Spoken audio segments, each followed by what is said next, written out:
possibility, rapid growth inherent in this group. They may mark a new epoch. Epoch is like a period in time marked by significant events in the annals of alcoholism. Annals are like records. These men may well have a remedy for thousands of such situations. You may rely absolutely on anything they say about themselves. Very truly yours, William D. Silkworth. The physician who, at our request, gave us this letter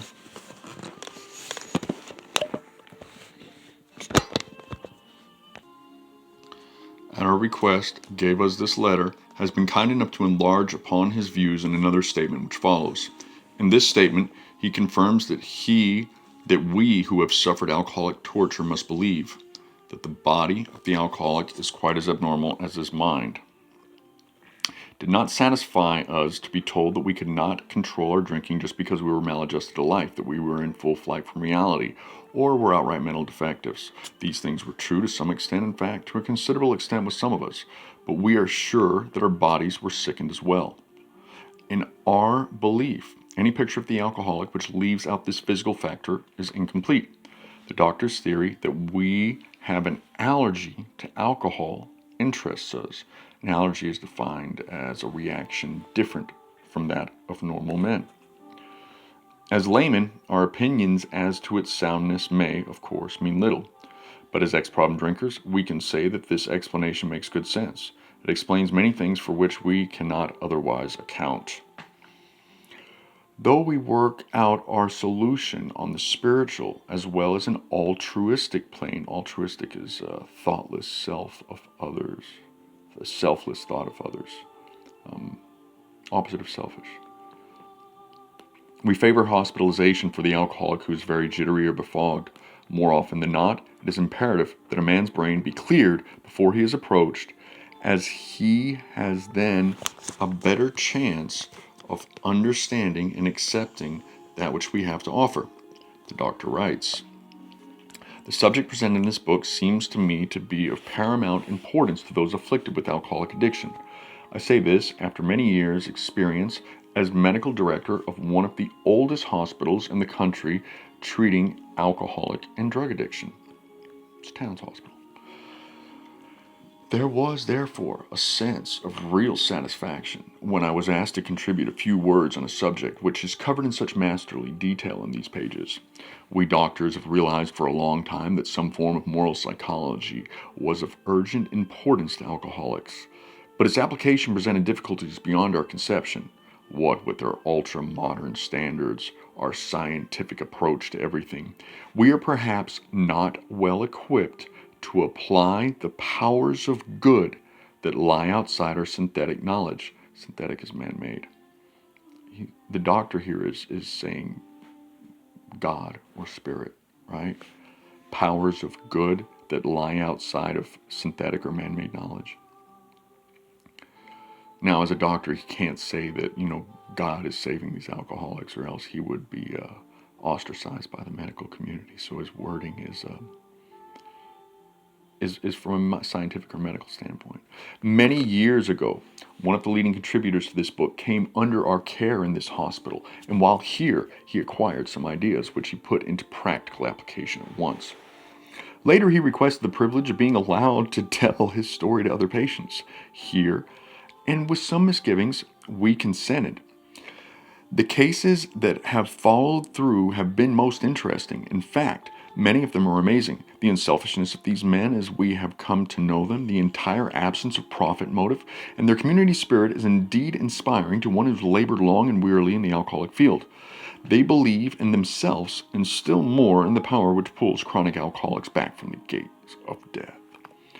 Of course, an alcoholic ought to be freed from his physical craving for liquor, and this often requires a definite hospital procedure before psychological measures can be of maximum benefit. We believe, and so suggested a few years ago, that the action of alcohol on these chronic alcoholics is the manifestation of an allergy. That the phenomenon of craving is limited to this class, and never occurs in the average or temperate drinker. These allergic types can never safely use alcohol in any form at all, and once having formed the habit and found they cannot break it, once having lost their self-confidence, their reliance upon things human, the problems pile up on them and become astonishingly difficult to solve. So chronic alcoholics, chronic is long-term and ongoing. The action of alcohol on these chronic alcoholics is the manifestation of an allergy, a reaction different to that of normal people. Normal people have a couple of drinks and quite quickly they'll say, ooh, I'm starting to feel it. I've had enough. And they enjoy it, right? The alcoholic responds to alcohol with a phenomenon of craving, as the doctor likes to call it. Phenomenon is something observable but unexplainable. The doctors can see this craving happening. They can't explain it. Craving is defined as an uncontrollable desire for more.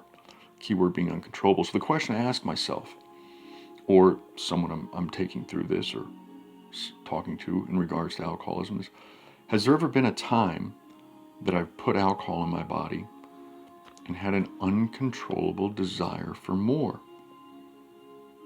If so, the book defines that as abnormal, an abnormal reaction, because it never occurs in the average or temperate drinker.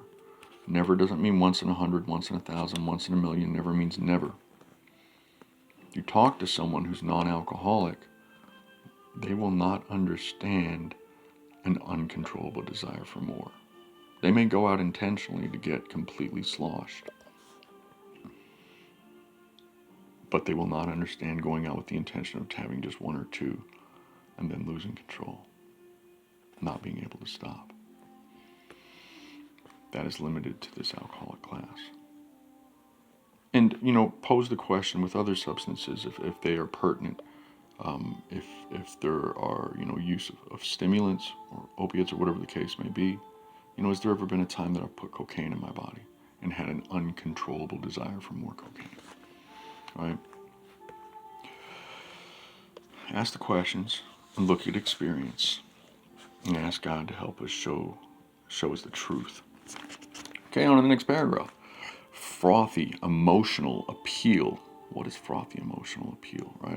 I had to ask some questions about that at first. And frothy emotional appeal might be, wife, husband, children, family, friends. Please stop, don't do this. Although that may make us want to stop. Has it ever actually made us stop? And keep in mind, stopping is a permanent thing. It's not stop and start again. If I stop breathing, I don't start breathing again. Right? My goal is to stop drinking permanently. Frothy emotional appeal seldom suffices. The message which can interest and hold these alcoholic people must have depth and weight. In nearly all cases, their ideals must be grounded in a power greater than themselves if they are to recreate their lives. If any feel that as psychiatrists directing a hospital for alcoholics we appear somewhat sentimental, let them stand with us a while on the firing line. See the tragedies, the despairing wives, the little children. Let the solving of these problems become a part of their daily work, even of their sleeping moments. And the most cynical will not wonder why we have accepted and encouraged this movement. We feel after many years' experience that we have found nothing which has contributed more to the rehabilitation of these men than the altruistic movement now growing up among them. Men and women drink essentially because they like the effect produced by alcohol. The sensation is so elusive that, while they admit it is injurious, they cannot, after a time, differentiate the true from the false. To them, their alcoholic life seems the only normal one. They are restless, irritable, and discontented, and unless they can again experience the restless, irritable, and discontented is without alcohol, I sober up, and I become sick inside, restless, irritable, and discontented, unless I can again experience the sense of ease and comfort that comes at once by taking a few drinks. Drinks they see others taking with impunity. Impunity is without punishment. After they succumb, give in to the desire again, so many do, the phenomenon of craving develops. They pass through the well-known stages of a spree, emerging remorseful, with a firm resolution not to drink again. This is repeated over and over, and unless this person can experience an entire psychic change, there's very little hope of his recovery. On the other hand, strange as this may seem to those who do not understand,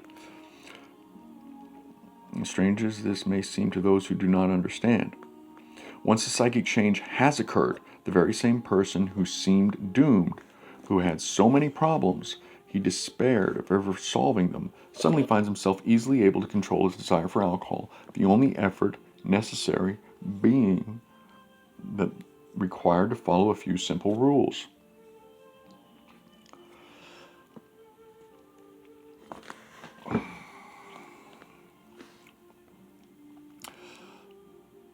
Men have cried out to me in sincere and despairing appeal, "Doctor, I cannot go on like this. I have everything to live for. I must stop, but I cannot. You must help me." Faced with this problem, if a doctor is honest with himself, he must sometimes feel his own inadequacy.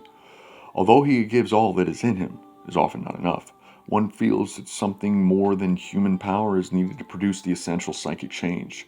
Though the aggregate total of recoveries resulting from psychiatric efforts is considerable, we physicians must admit we have made little impression upon the problem as a whole. Many types do not respond to the ordinary psychological approach. I do not hold with those who believe that alcoholism is entirely a problem of mental control. I have had many men who had, for example, worked a period of months on some problem or business deal which was to be settled on a certain date favorable to them. They took a drink a day or so prior to the date, and the phenomenon of craving at once became paramount to all other interests, so that the important appointment was not met. These men were not drinking to escape, they were drinking to overcome a craving beyond their mental control. There are many situations which arise out of the phenomenon of craving which cause men to make the supreme sacrifice rather than continue to fight. Supreme sacrifice, a reference to suicide. Classification of alcoholics seem most difficult, and in much detail is outside the scope of this book. There are, of course, the psychopaths who are emotionally unstable.